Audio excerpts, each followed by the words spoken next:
Okay, right. Well, welcome in. Hello, Keith, Jeremy, Dilly, Teresa, hello.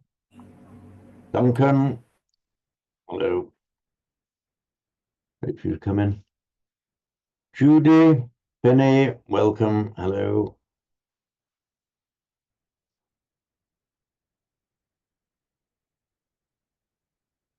Waiting for you to come in.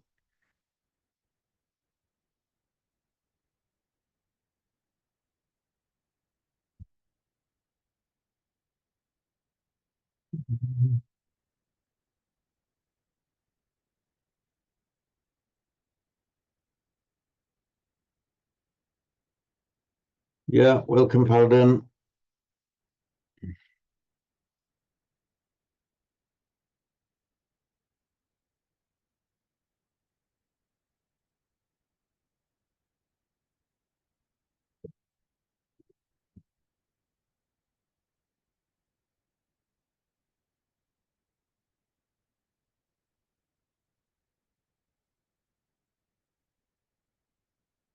Yeah, hello, Simon.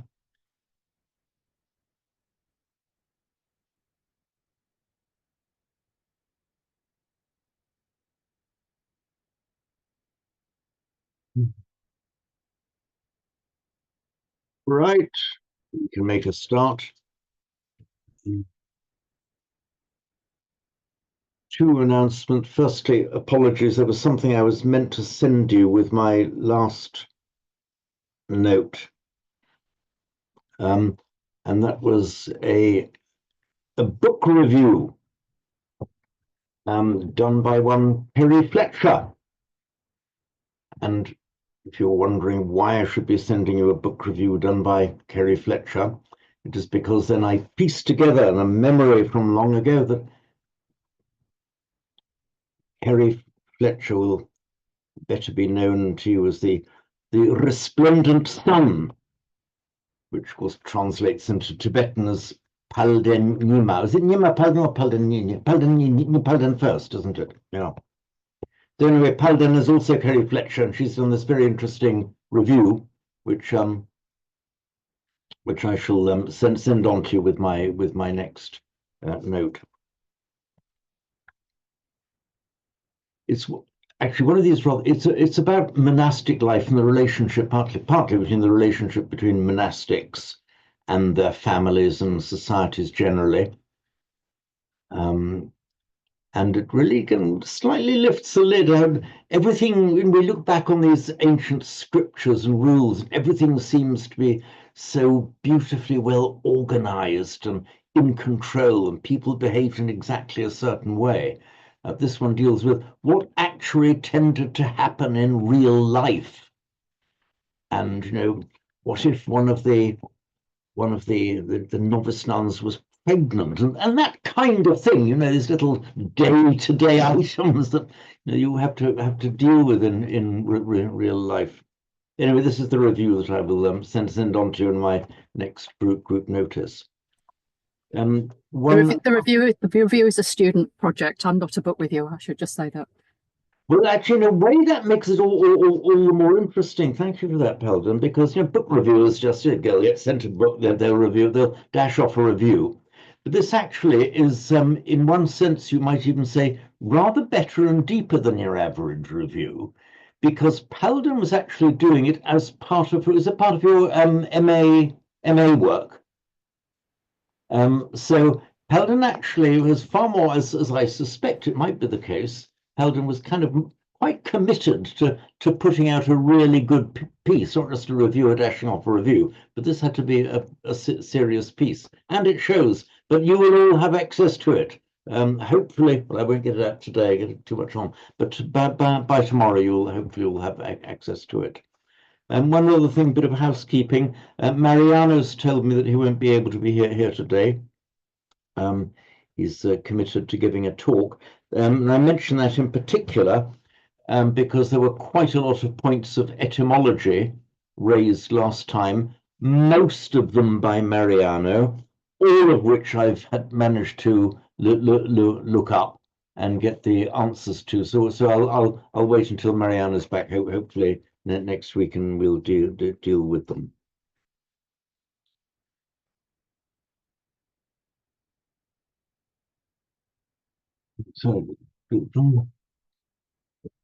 So today, according to my diary, my note, we're starting on the Dhammapada, chapter 9, verse 10. I'll do the usual. I'll read it without the text up, and then call the text up, and then read it, and then we'll analyze it.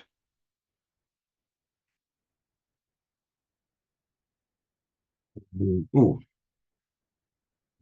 Dhammapada.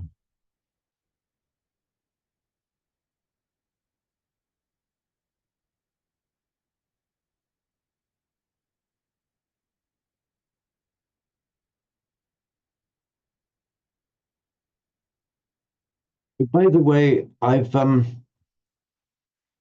we all suffer lots of dukkha in our lives. Some of it's our fault and we incur it. Some of it is thrust upon us.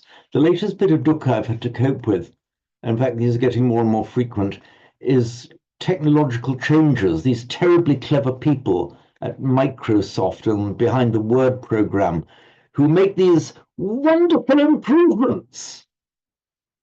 And these wonderful improvements tend to duck it all up. Duck, by the way, is the kind of anglicized form of dukkha. So they tend to, suppose they duck the whole thing up. They create so much, inject a lot of dukkha into it. So I've now had imposed on me this new word system. As you know, I put in a lot of diacritics, and suddenly all the diacritics that I'd painstakingly fed into my autocorrect system have now disappeared. And I went on to ChatGPT to try and find out how to do it. And it says open in Word and go to file. And at that point, I just couldn't find where I was, and there was nothing that said file. There was everything, there was a vast amount of stuff, except the simple things that I needed. Anyway, that's my rant for the morning. So here we are. Happily, I can also manage to open documents under the old Word. It's just, but there's a little bit of hard work needs to be done to do that. Here we are. This is one. I said I was going to read it. It's up now. I'll read it. Sorry, I'm at the wrong one.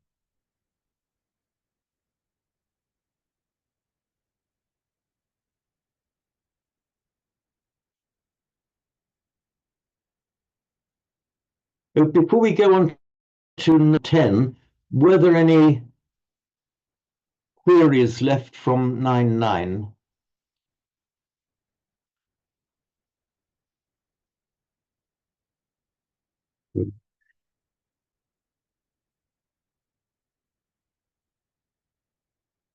Okay, no worries. If any come into your mind, you can free to raise them at any time. So,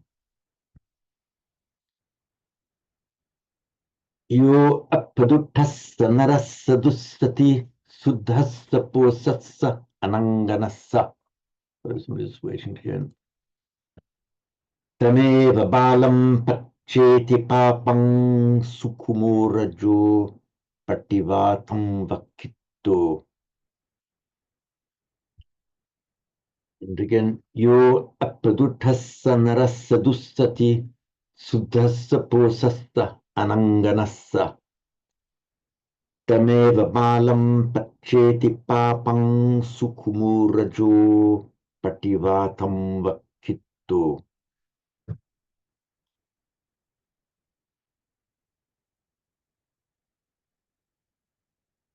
So whenever you see a line or a sentence beginning with you,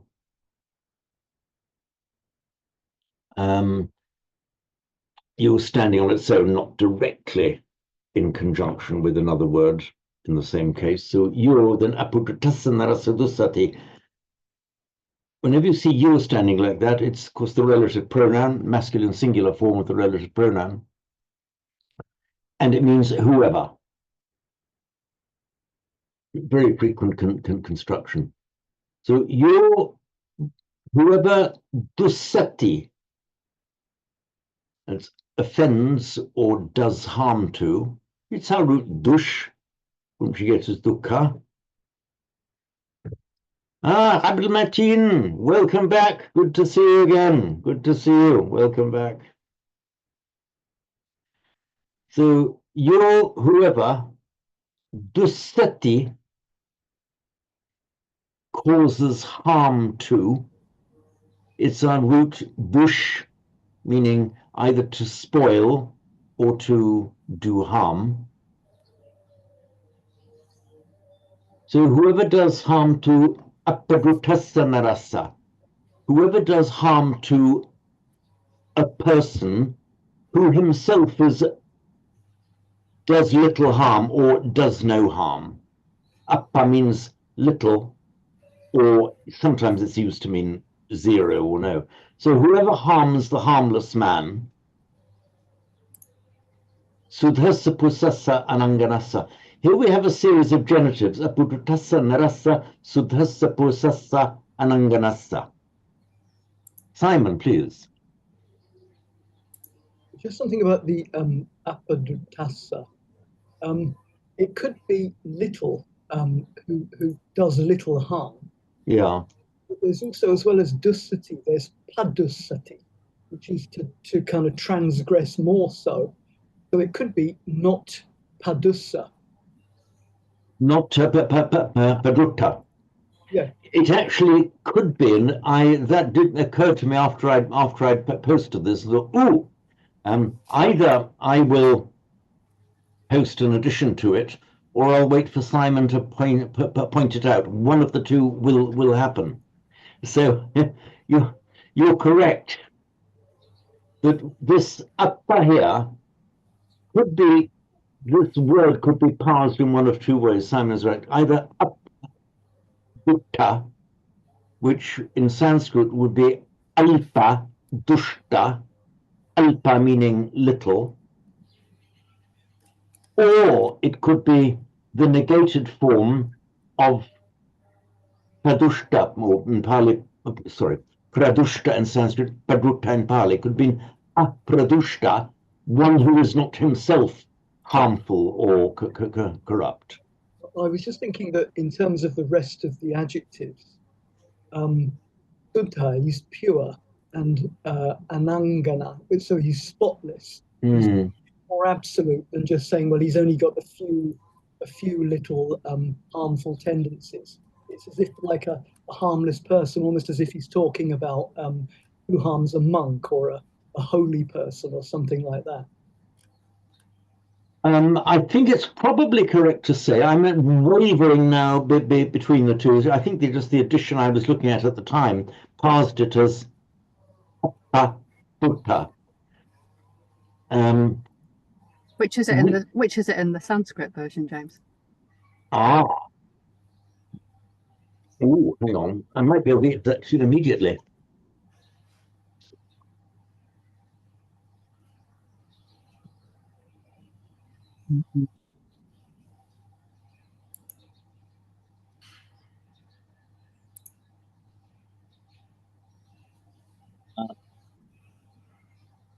Yes, goodness me.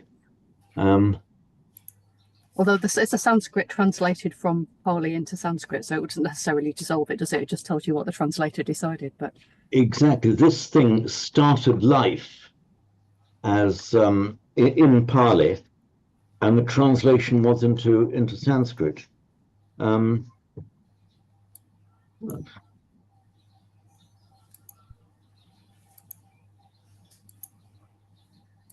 Goodness me, what the Sanskrit one is, I got the one with the various editions, but it's all, let me try and find it. Hang on, Pali shortcut. So I'll get there.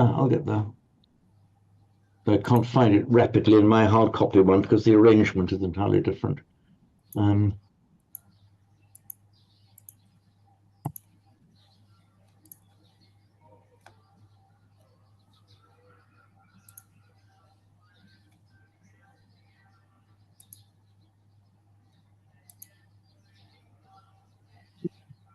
Going funny. What we're looking at chapter 9.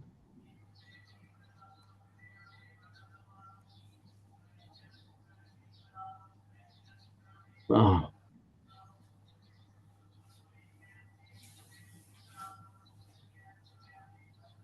Why am I not finding it?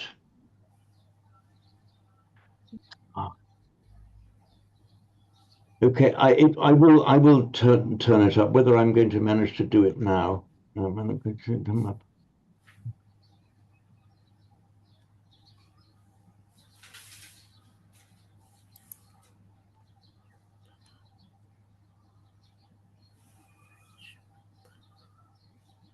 Okay, I've just turned up in the index of first lines. In the Sanskrit translation, it does say yo apradustasya.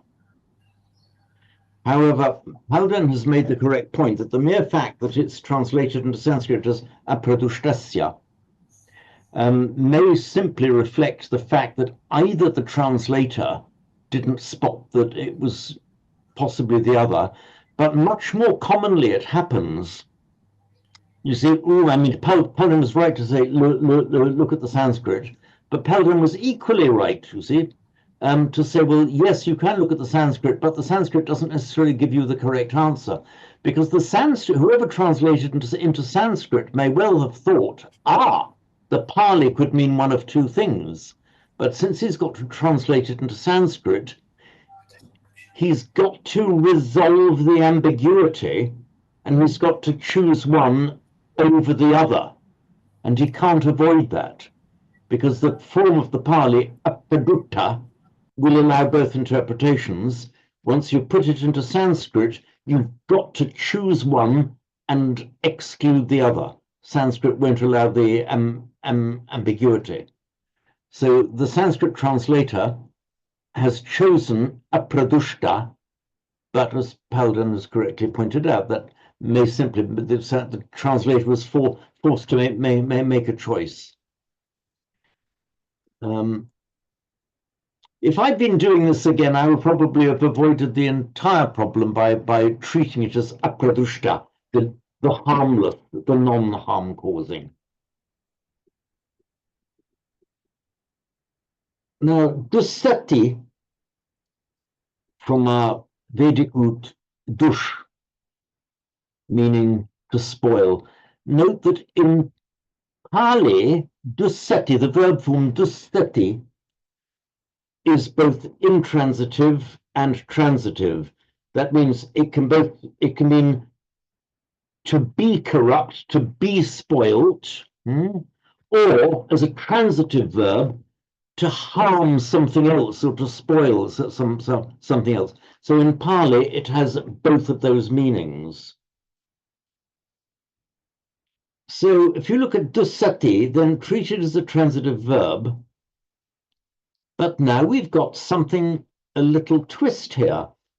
We would have expected to see all these in the accusative. Yo appaduttam naram dussati, suddham posattam ananganam. But it's all in the genitive, in the asta form. So this possibly has the idea of behaving in an evil manner towards somebody, which is why the dative/genitive form is used.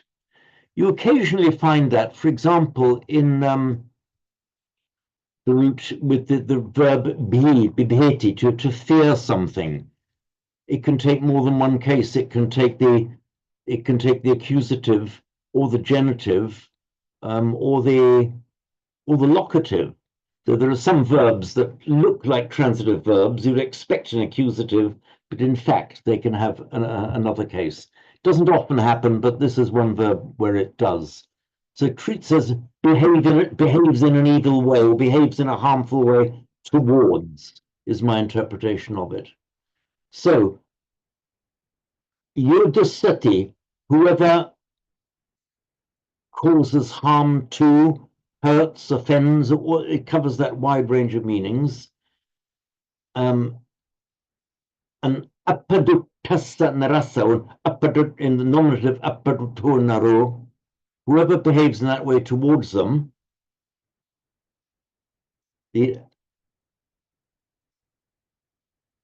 and then the second three lines are basically saying the pure person, blameless. These are all just in apposition. These are all words that are carrying on describing the person who is the object of this harmful behavior. Oh, welcome, Mariano.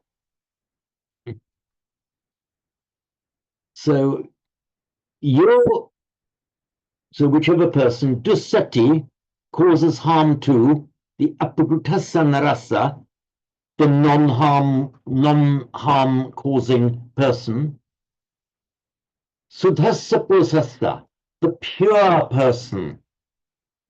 Ananganassa, blameless, or without blemish, I should say.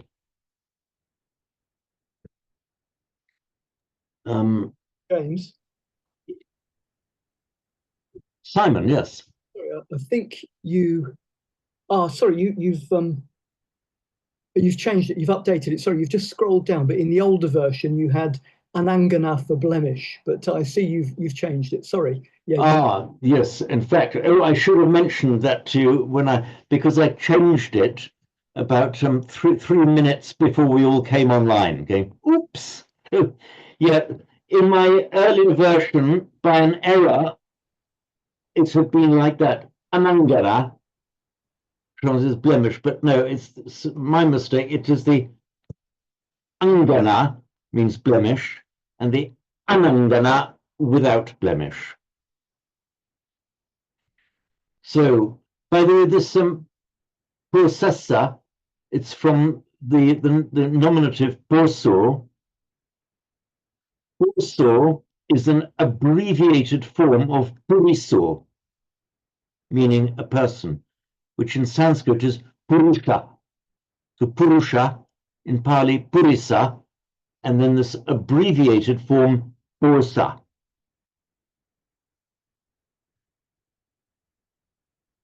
So whoever then dussati causes harm to the harmless person, the pure man, ananganassa, all in the same case, because they've all got to agree with the narasa.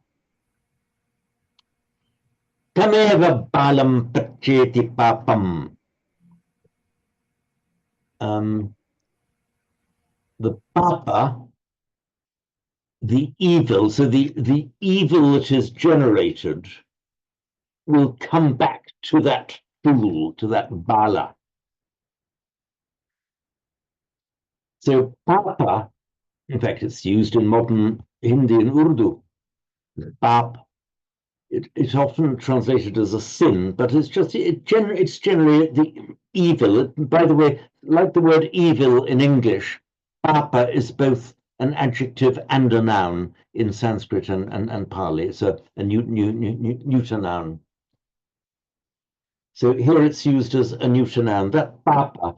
Here it has the idea of the evil force that has been generated. So that papa, tameva balam, comes back to that fool alone. The eva has the idea of alone here.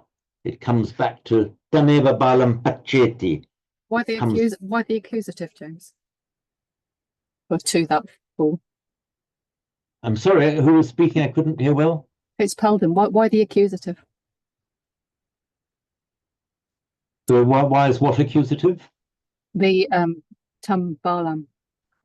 It's accusative because the verb pacheti means comes back to.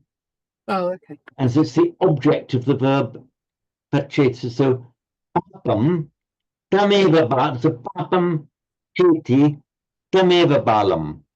The evil or the evil that he's done, pacheti reverts to, comes back to tameva balam. The force of the eva here is to him alone. So he does evil, but the evil consequences will be suffered by him alone, or the morally evil consequence. It might cause physical harm, of course, but the morally evil consequence will pacheti tameva, will come back to him alone. Now this verb pacheti one of the central words of Buddhist doctrine, of course, because we have the paticca samuppada, often translated as conditioned co-arising, and paccaya, often translated as a condition or a cause. I'll spend a few moments on that.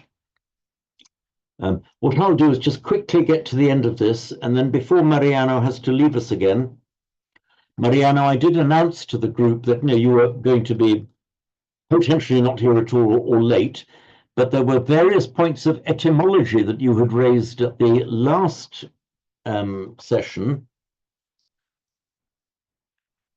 And I'm really happy to say that I've managed to find the answer to every single one of them. So we'll get. Do you have to leave at 1:45 as usual? Okay, right. So I'll just quickly get to the end of this line, then we'll deal with your points, and then we'll get back to the further analysis. So tameva balam pacheti papam. So that evil comes back to tameva balam, that fool alone. The eva here has the force of alone, to him alone. He's the only one who will receive the force of that papa that he's done. Sukhumo rajo pativatam va kitto. Oops. Ooh. Can you still hear me? I think I pressed a... My hand went on a button by mistake. Okay. Rajo is dust. In Sanskrit, it is rajas. It's a consonantal stem ending in a s, and it's neuter, but rather like it's become a rajo in Pali and is treated as a masculine noun, rather like the Sanskrit manas often turns up as mano in Pali and then is then treated as a masculine noun, even though they're both neuter in Sanskrit. So sukhumo means fine or subtle, like fine dust. Not pebbly dust, fine, powdery sukhumo. It's the, let me just give you the, can you all see the iPad? Okay. Oops.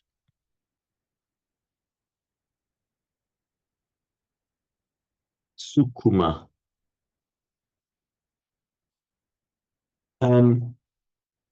Many of you may know the Sanskrit form sukshma.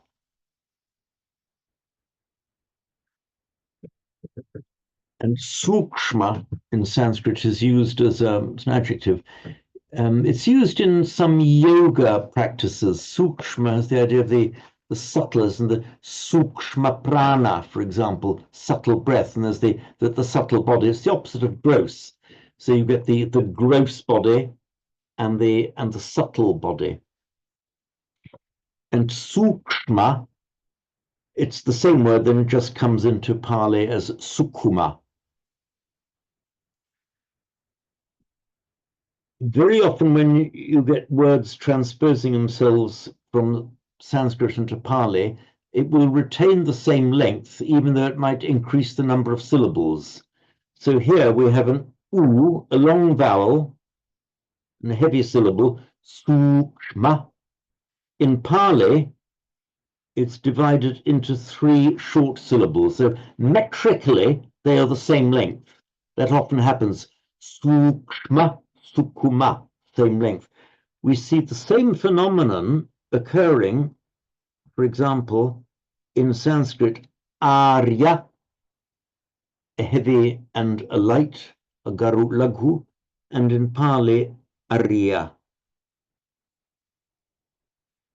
And since the heavier syllable counts as 2 units of metric measurement, these 2 words, arya and arya, are regarded as metrically of being of the same length.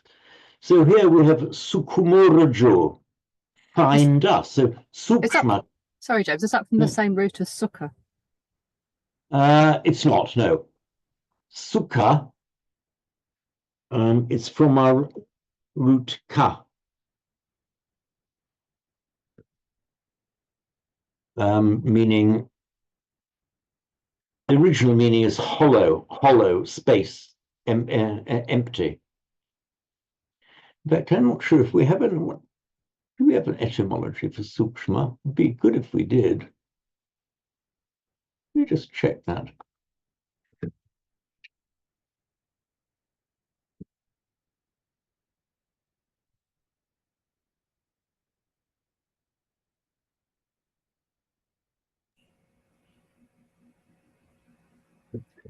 Yeah, it's the Pali the TBS dictionary gives that Sanskrit root.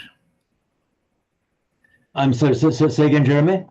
The Pali Text Society dictionary gives under Sukuma gives the Sanskrit root as sukshma. That's right. Yes. So that's tracing it back to the Sanskrit, and that I think is beyond doubt. And then the question was, does the Sanskrit sukshma itself have a verb root? So let me just call up the point that that Jeremy mentioned. So,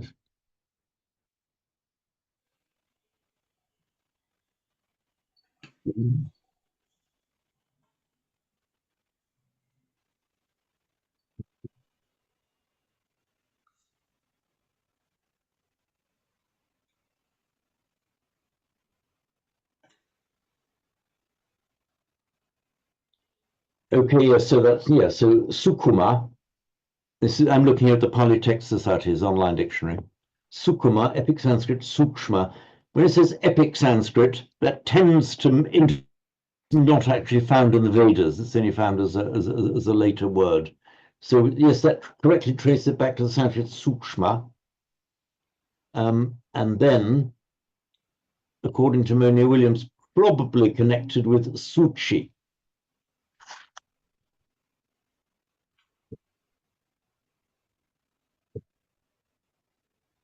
And suchi itself probably to be connected with. So we've got a little bit of doubt here.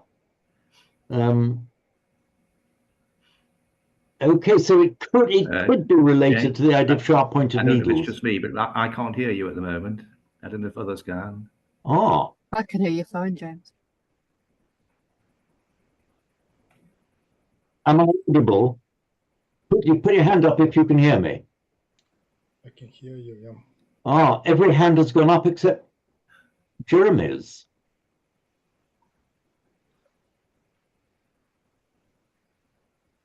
Everybody else can hear apart from you, Jeremy. Yeah, I can hear. Can you hear me now, Jeremy? Maybe you can't hear any of us. Ah, maybe he's lost sound. Mariano, please. Yeah, can I raise a little one interesting, because I suppose it is difficult to find out, but you know, in the Heart Sutra in Sino-Japanese, it says Shikisokuze ku, which means emptiness. Ku sokuze shiki. I wonder whether ka and ku actually maybe the transliteration, you know, into Chinese. I tend to think difficult to find out, I suppose.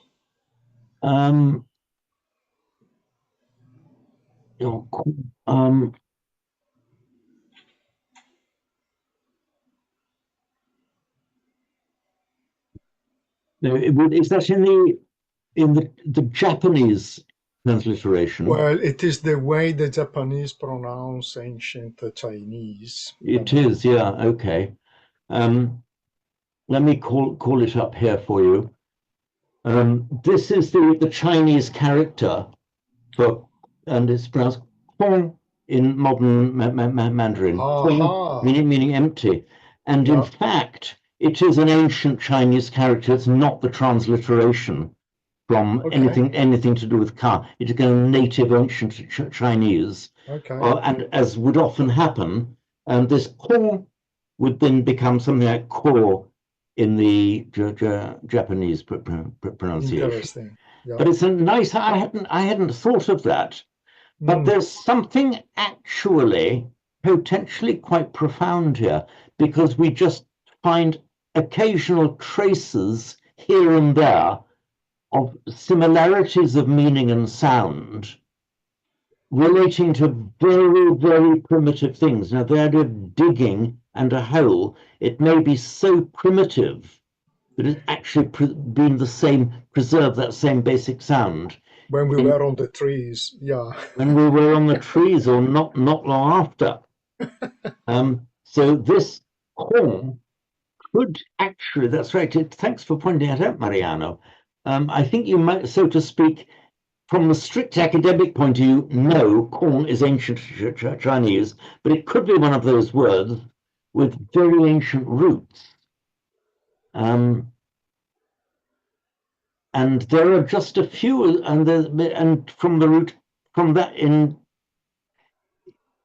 fact, the root in the Vedic root is kan, meaning to dig. Oh. And that same root, for example, in Persian, modern Persian, kandan means to dig, and the kande is a ditch. And then the word, it's come into Latin as a canalis, is something that is dug. Oh. And a cavus, a cave, is something that's hollowed out. I see. So it's a very, very primitive root, and it's come into Arabic as well. For example, in Arabic, qanat is a canal, qana in Arabic. Interesting. So there are a couple of other ones. For example, some interesting ones where you find that although the Semitic languages and the Indo-European languages are different families, if you go back very, very far back, and you do find some correspondences between them with some basic things. For example, Sanskrit word hala means, let me call up the, oops.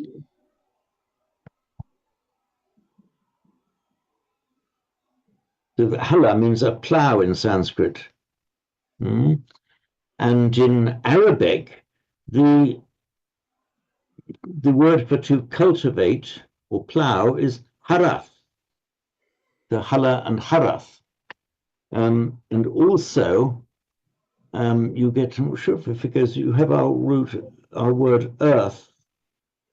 And in Arabic, you have ard, meaning the earth, which in Hebrew is aretz, so ard, aretz, ard, earth.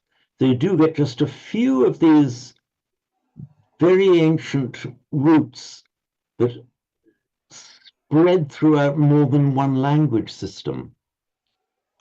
Mind-boggling. Now we know the word maha.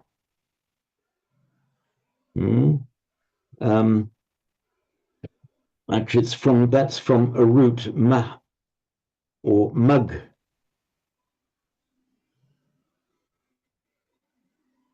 Essentially the same root. The idea of ability, power, just that very basic notion. And then that's where we get the adjective in Sanskrit and Pali, maha, maharaja, maha, anything, great. So far, so good, but it comes into Latin as mag, and Greek and Latin by the magus, the magi, the wise men. Imagi, I think you say in Italian, would you? Imagi. That's the wise men, meaning the powerful men. It's that same root. And our word magic, it's this demonstration of power. And magister, greater, more powerful, magister, which we get the magistrates. So the magistrates is just the people who are given power, to control and impose penalties on the populace. And magister then gets shortened to maestro in Italian, maître in French, master in English, then further corrupted phonetically phonetically mutate to Mr. So whenever we say Mr. in English, it's a corruption of magister from the root for mag, maha, magus, powerful. But more interestingly, even than that, that's just a bit of fun, more interestingly, even than that, is that root mach, meaning power. In German, it comes in as Macht, the Wehrmacht, the defense force. And it retains itself in its most primitive form, the idea of exercising your power, exercising some influence on the outside world, using your mind to, is our English word make. Our English word make is from that same root.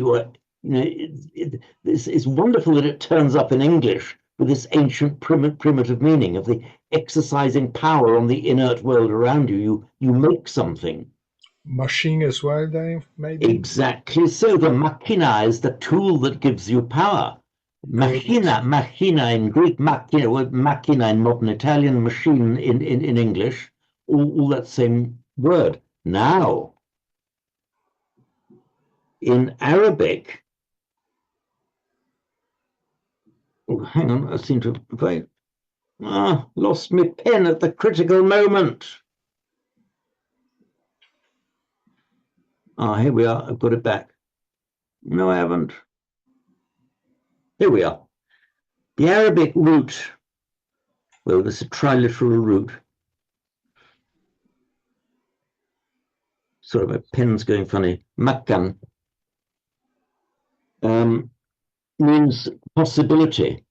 And if you take the present participial form, mumkin means possible in Arabic. It's the makkan root. And if you makkan somebody, it means you give him power, or you enable him, you open the way to him to do it. So that's one where the same root now has come through into Arabic. So whenever anybody, say, speaking either modern Hindi or Urdu or any of the modern languages derived, use the word that have Arabic in, like mumkin, whenever you use the word mumkin, meaning possible, it's used in Urdu. I think, Abdul Mateen, you would use that in your native language, mumkin, meaning possible. Yes. Yes, okay, sir. Good. So when you use the word mumkin, it's from that same ultimate origin as the maha and the power and the can be made, can be done. And I suppose in the modern American MAGA as well. Sorry. I wonder actually whether subconsciously, maybe, I wonder, that's an interesting point. I wonder actually, because I have had my doubt. Does Donald Trump actually consult with Sanskrit scholars about the potential ramification of his name before inventing his slogans? He has occasionally given me reason to doubt that he departs from ancient Sanskrit scholarship in his. This may be one of those sad and I'm sure uncharacteristic lapses on his part. But on the other hand, it might well have been. It might well have been.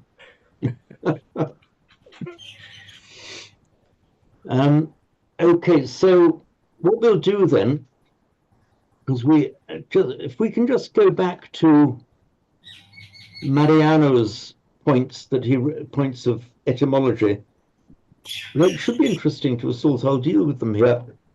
The one of them was, I'm just giving them the order which I see on my page here. We were looking at the word pani. Oops.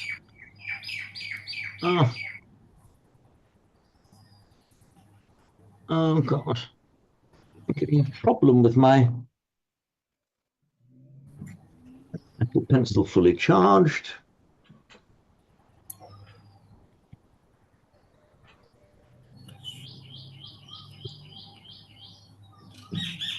So I think I've lost my pencil. Here we are, got it. Comes and goes.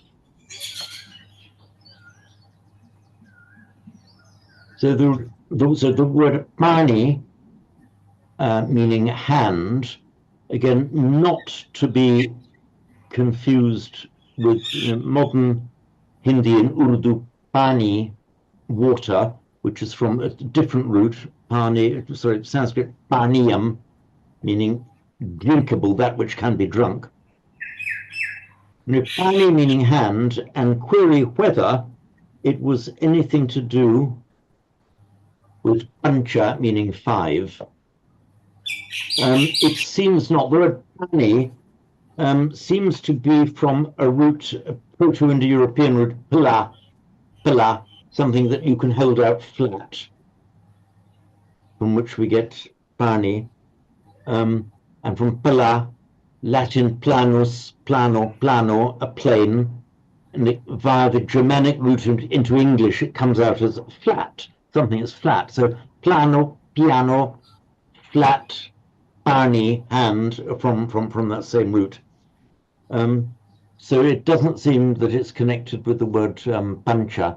Pancha separately comes into Greek pente, and the put just became, it got a bit mangled on its way into Latin, cinque, modern Italian cinque. But oddly enough, the pancha of Sanskrit comes into English as really phonetically mangled and mutated along the way. Our English word five is etymologically connected with it. But more interestingly, from pancha, our English word finger, pancha finger, because the five of them on the hand. So pancha and finger are etymologically related. And we have our word in Pali, papancha, which meaning the proliferation of the mind, which in Sanskrit prapancha, pra forth or out. The prapancha is like 5 and 4. So instead of the concentrated mind that is like a fist, with the prapancha, mind goes off in all sorts of directions. You have the samahita and samadhi, the fist concentrated, but then the prapancha, Pali pancha, 5 and 4. Thank you. Right. And the next one,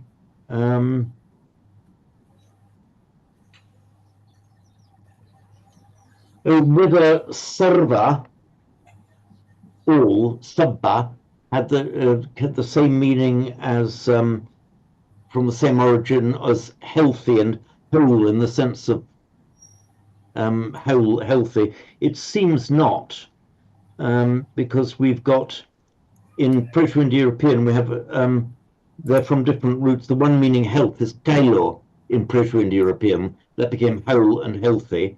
And against solewo in Proto-Indo-European was the one that became sarva. So they look as if they might have been the same, but on examination, they prove not to have been. And finally, the dara, the wife, and the dowry. The dowry is a phonetic corruption from the Latin dotare, which is from the same root as dare, donare, dotare. So it's that which is given. As far as we can see, there's no etymological connection between dotare, dowry, and dara. Again, on the face of it, it looks as if there might have been. But do carry on raising these points, because Marianne, and everybody, because they do give rise to some very, very interesting little excursions into linguistic history. Thank you. Right. So back to our. What am I trying to look for? Oops, sorry, it's the Chinese again. Oh, where's my Pali gone? Here we are.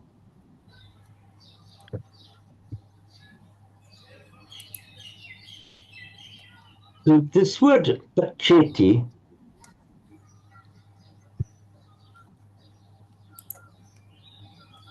meaning, let me just analyze it for you. Oops, here is this one. Won't need that anymore.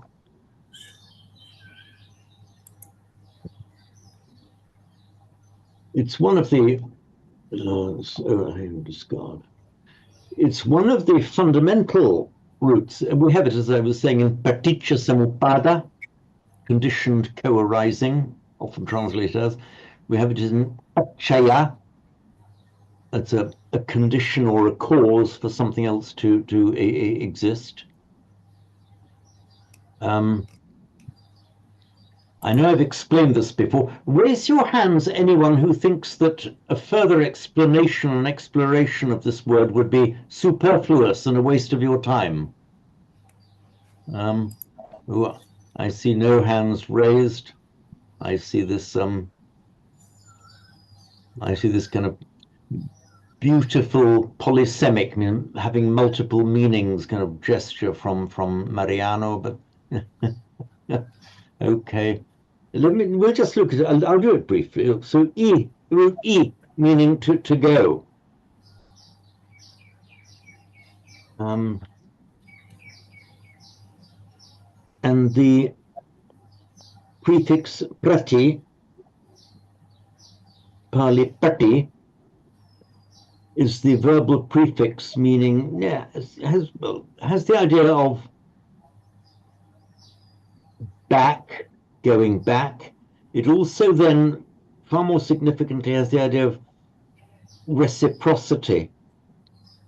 And also, as in English, we can have counter, force and counterforce, countervail, counterbalance. So prati literally means, the most basic meaning of it is to go back. And so E makes the present tense eti. So in Sanskrit, it is prati eti, by Sanskrit it becomes pratyeti, and that turns up in Pali as pacheti.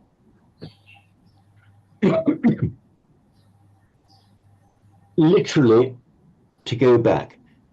It also has then an extended meaning of to go against something in the sense of leaning against something, as it were, relying on it.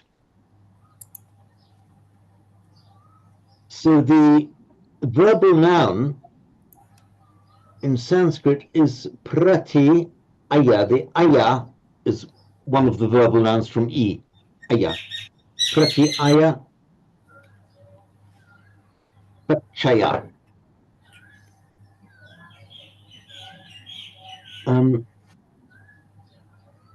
So pratyaya means a leaning against something, and therefore depending upon it, relying on it.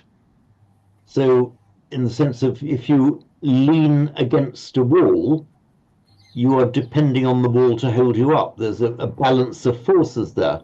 You're leaning against the wall, the force of the wall, the strength of the wall is holding you up. And then in a philosophical sense, it comes to mean a condition without which something else cannot exist. In other words, a necessary condition for the existence of something. And that's where it comes in the paticca samuppada. So what is paticca then? It's the absolutive form or the adverbial form. Prati plus itya. I think most of you should know by now, but you've got the form, you've got the absolutive form that ends in a twa or a ya. Gantwa, but abhigamya. Where you have this absolutive, meaning having done, is the equivalent in Urdu of karte, jakar, this kar ending on a verb, and it's this twa or ya is that exact same meaning in Sanskrit and Pali. Where you have a root ending in a short vowel that either consists of or ends in a short vowel, You don't say iya, you add a t, so it becomes itya. Itya, not iya, itya.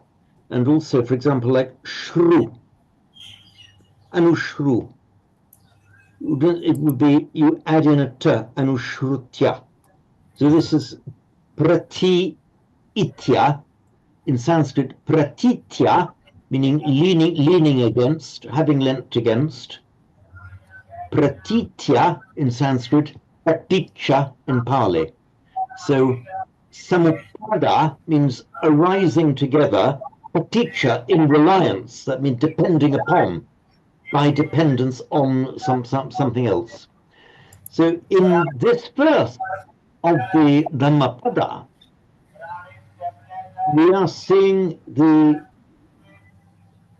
verb pacheti in its verb form, in its most primitive meaning, its original meaning. Pacheti, goes back to. But it's, as I say, it's that same verb that is used in the paticca pratyaya, in the sense of causes, necessary conditions. Here, as I say, it's used in its literal sense. Tameva balam pacheti papam. So the papam, the evil, goes back to tameva balam, that fool alone who commits the evil. Sukumorajo pativatum vakitto. Here we see another use of this prefix pati, here put in front of a noun. The pativatam, thrown against the wind, upwind, contrary to the direction of the wind. Nagandho pativatameti, the gandho, the fragrance.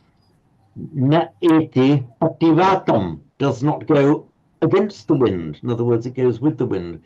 That was the verse of the Dhammapada we did a while ago, talking about the fragrance of the virtuous person. The fragrance of the flower does napativatameti, does not go against the wind, does not go upwind, but the fragrance of the virtuous person spreads in all directions.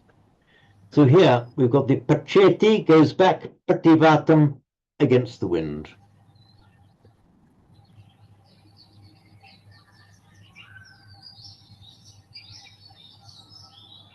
And kitto,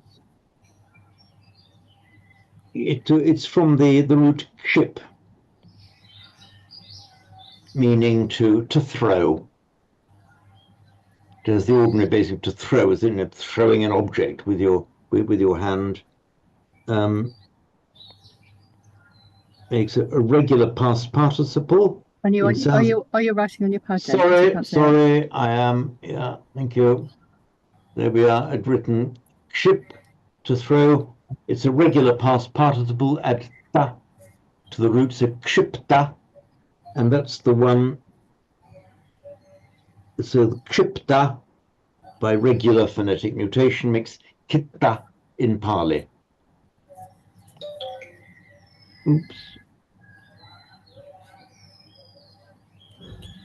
And the va here is so Simon. Yeah, just on that, on the kitta. So when we have the phrase kind of in brief, in summary, like sankitena, does that literally mean having been thrown together, like hastily bundled together? It does, yeah. So that's right. Sort of by bundling, by means of a bundle. That's right. All bundle up in a quick and convenient passage. So kshipta, so sankshipta, literally thrown together, and that has the meaning of abbreviated, concise. And in Pali, that is sankitta. If you use that in the instrumental form, sankitena, so you've been explaining something at length and in detail, and sankitena, in concise form, in summary, to summarize your point in a few words, you would sankitena. But you're right, Simon. Yeah, it is that same word.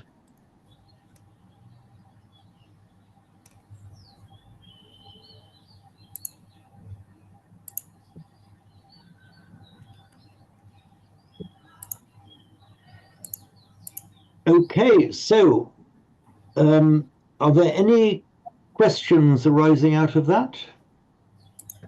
Or comments or queries?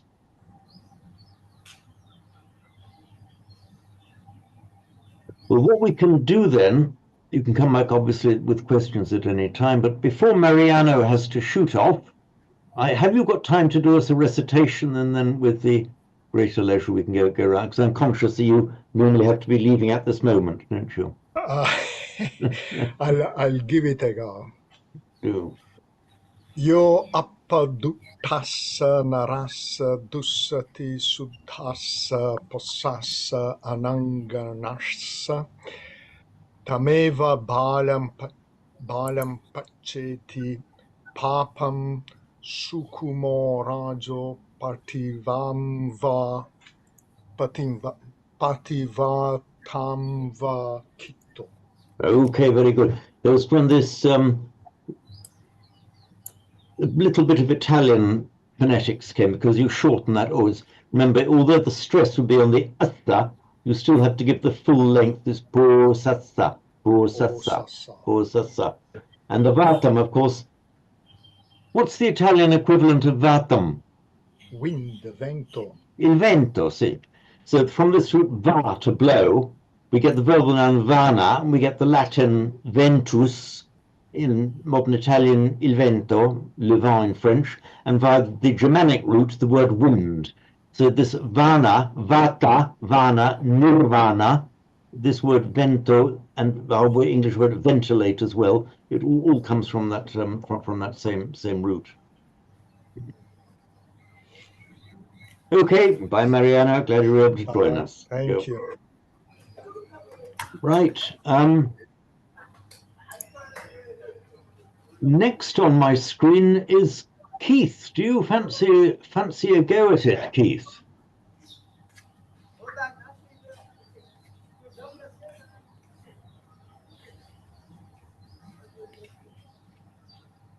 You're muted. Oh, there we are. Yeah, I think we're there. Yo appaduttassa narassa usati sutassa posassa ananganassa tam eva balang pacheti papang sukumo rajo pativatang vakito. Okay, yes, very good. I just noticed one small thing. You pronounced tam eva with a slight gap.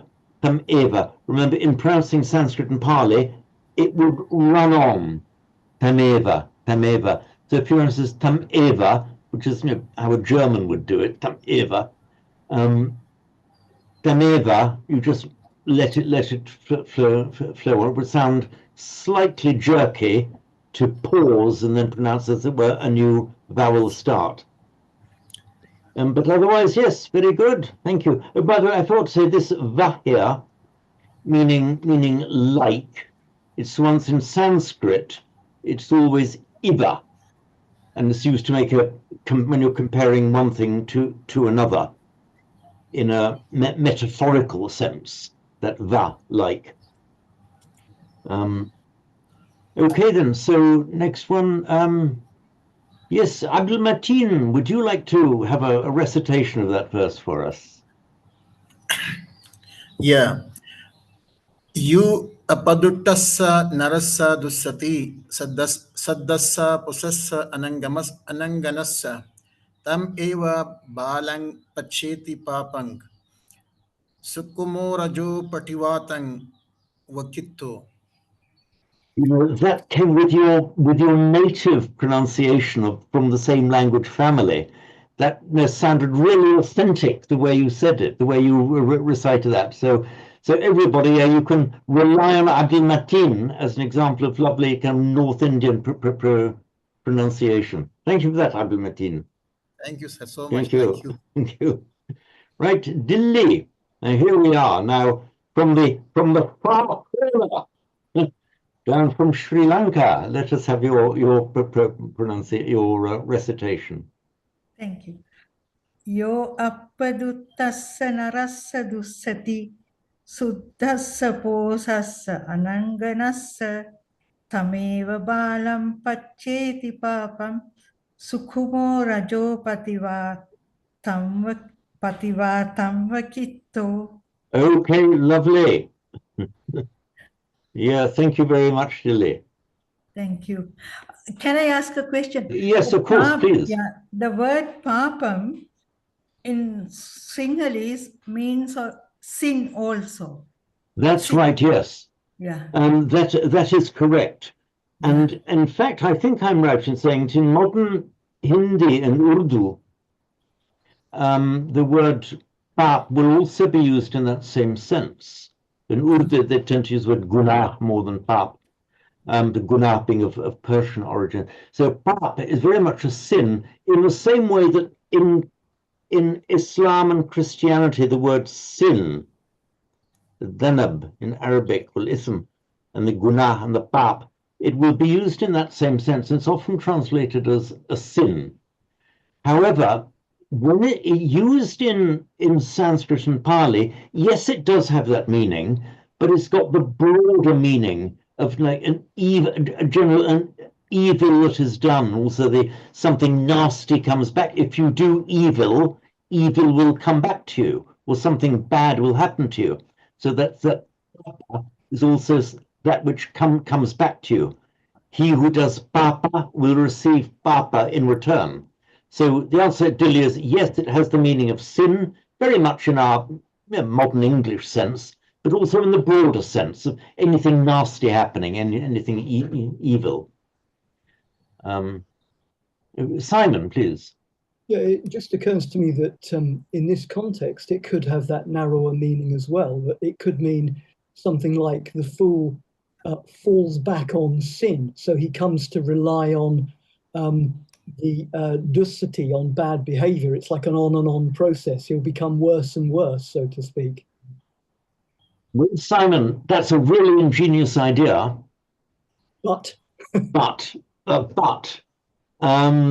you trip up over the fact that the balam is unmistakably accusative. If it were that the fool continues to rely on evil doing, it would have to be nominative there. You have to say, Sureva balo pacheti papam in your interpretation. It's in the accusative, balam, therefore it has to be the object of the verb pacheti. Yeah, got you. Thank you.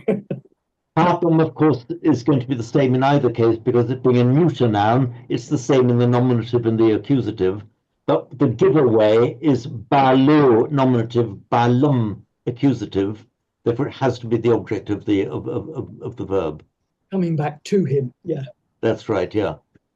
And indeed, the meaning sukhumo rajopativatam vakitlo. I mean, if you throw dust upwind, what happens? It blows back in your face. So the second line, the second part, I should say, the second half line reinforces the meaning that you do it, you're the person it comes back to. Yeah, in English we have a different analogy, don't we, to do with urination rather than throwing dust. That's right. Yes, yes, we do. A mistake. But most of us learn quickly when we're very young. The boys among us, anyway. So, okay, very good. Thank you. So, yes, so we've had the accents of the subcontinent. Now let us go far afield to the Celtic world. Teresa, would you like to come in with your recitation? Yo apa dukasa narasa dusati sudasa posasa anganasa kameva balam pacheti papam sukumo rajo pativatamva kito. Okay, just be careful of the length. Just say this, for example, this word again, same point that I was mentioning to Mariano. in the phonetics of English, because the stress is a little bit on the asta, we tend naturally as native English speakers, even the Irish among us, to shorten the first vowel. But don't fall into that temptation. There's always an O, bo-sasa, bo-sasa. O sasa. Exactly so. And I think can you just pronounce this word again? Narasa. Narasa. Okay, that was, I think, because you lengthen that a shortly. So narasa bo-sasa. So it's got to stretch the phonetics of our native language a bit to give a full bo-sasa, where we would tend not to in our native language. Just can you say again, pativatamba? Pativatamba. Okay, right. Remember, it's a final short, a very short ah at the end. We tend, for a final long ah, we tend to lengthen it in English, but remember, if it's short there in Sanskrit and Pali, it must remain short, pativatamba. In fact, the native Sinhala speakers make it really, really short. Just tiny little the end, pativatamba. Which we will just listen again to. So thank you, Teresa. Srinimala, I'm going to ask you now to recite it.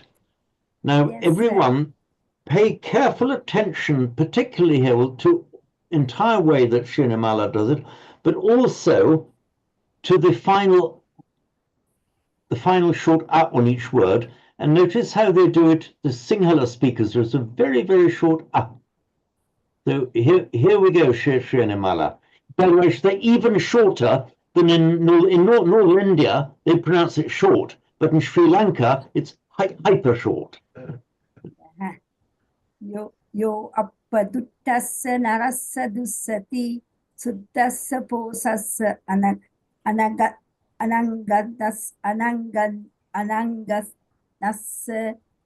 tameva balang pachetti papang sukumo rajo pativan vakitto. This is pativatamba. Pativatang vakitto. Okay, right. Did you hear the patipatam vakitto? Very, very short. Pativatang vakitto. I'm reading in Sinhala. Okay, right, very good. Absolutely, you're right to do so. And if the Thai is reading it, would always be reading it in the Thai script, and the Burmese and so on, and the Cambodians in their own scripts. Okay, thank you, Srinimala. And we're round to Judy, please. Would you like to come in? Okay. Yo apatutassa narassa dusatti sudassa posassa ananganassa tameva balam pachetti papam sukumo rajo pativatam va kito. That was. Can you just recite the first pada again? The pada meaning a half line. So the first half line of the first verse. Yo apadutassa narassa. So read it through from the beginning up to dussati. Yo apadutassa narassa dusati. Okay. You know, there was a certain timbre in your voice there, which was very interesting. So it's as if you had very successfully left behind your native phonetics of English and are entering into the spirit of how it might have been pronounced, with great attention to long and short. So thank you very much, Judy. That was good. Thank you. That was good. That was good. The next I must go now, by the way. Sorry. Okay. Bye. Bye then. See you next Thank time. you. Bye, Judy. Jeremy.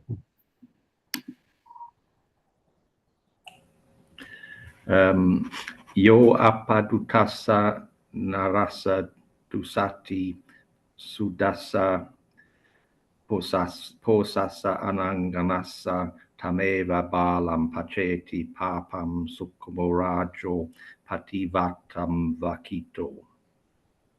Okay, that was very good, with one exception, I think, with this rajo. Raja. You're pronouncing as if it meant a king, as in the Raja. But this is Raja. Raja is a king. Raja is dust. So Rajo. So say Sukumo Rajo Pativatam Vakito. Sukumo Rajo Pativatam Vakito. That's correct. That's correct. One can see that how you were lured away by the well-known long R, the Raja. Okay, thank you, Jeremy. Who next? Sanyu, please, would you like to come in?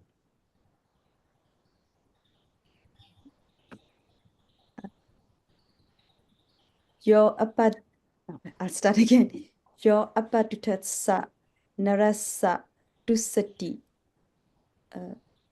dusati sutasa posasa ananganasa damewa balam pachiti papam sukumo rajo pati watamwa kito. Okay, nice. Now, maybe this is an influence of the phonetics of Burmese. I noticed that for the double S's, they came out perfectly, Prasasta and Anganasta, and so on. But for the double D and the double T, would you pronounce that clearly as a kitto with the double T in Burmese? Kitto. Okay, that came out correctly. And say, and this word here, Subdhasa, with a distinct double D, Subdhasa. Sudhasa. That came out better. It's wonderful to hear all these different pronouncing from the different chanting traditions, which are so Sanyu, of course, with the Burmese tradition. Thank you, Sanyu. Okay. So Christine, please.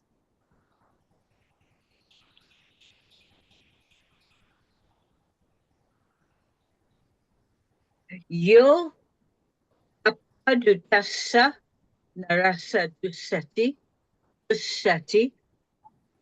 sudassa pusassa ananganassa tameva balam pachati papam sukumo rajo pativatamba kito. Okay, and just thank you, Christian. I'm just going to ask you saying Sassa. Again, you under the influence of English phonetic, you shorten that O. So Sassa. Give the full long vowel Sassa. Posassa. Ah, and not the Z. Sassa. Posassa. Posassa. Asata. Posassa. Remember, neither Sanskrit nor Pali has a Z sound. So it would never. So even though it's like an S, a single S between two vowels tends to come out as a Z sound in English, but never in Sanskrit. It's always a Purusasa. And also this first one, the yo came out a bit. Say yo. Just as I was inviting Paladin a week or two ago to imagine she was a Yorkshire lassie, the O sound is Purusasa. Posassa. Yo. Posassa. Again, you're slipping into a Z sound, I think. Posassa. Posassa. Again, you're doing it. Posassa. Posassa. Actually, yeah, it's difficult to escape in English. We even do it occasionally with the double S, as in possess, for example. Yeah. And it often happens with an intervocalic S followed by a stressed syllable in English will often voice the S sound. Possess, exert, and so on. Okay, thank you, Christine. Okay, unvoiced, always unvoiced then. Always unvoiced in Sanskrit and Pali. Simon, have you been, don't think you, okay, please come in. We've run a little bit over, just two to go. Yo apadutas narasa dusati sudhassa posassa ananganassa tameva balang pacheti papam Sukumo Rajo Pativatam Vakito. Okay, very good indeed. Thank you, Simon. And Paladin, I think you're the only one left. Okay, here we go. Sorry to interrupt, but say the first syllable again. Yo. That's better, very pure. Yo. Yoapadutassa narasa dussati. Sudassa posassa ananganassa. Tameva balam pacheti papam. Sukkamo rajo pativatam vakito. Yeah, there's a slight tendency to make these long O slightly English, slightly diphthongal, to avoid the tendency to pure O, kito, yo, rajo, yeah. Kito, rajo. That's better. Okay, great. Thank you very much to you all. So, goodness me, 6 minutes past 1. So, see you all next week, hopefully. Thank you for joining me. Very good to see you back, Abu Mateen, after all the time. Thank you then. Bye then. Bye. Bye. Thanks, James. Bye. Bye. Thank you. Thank you, James. Okay, thank you. Thank you all. Bye. Bye. Bye.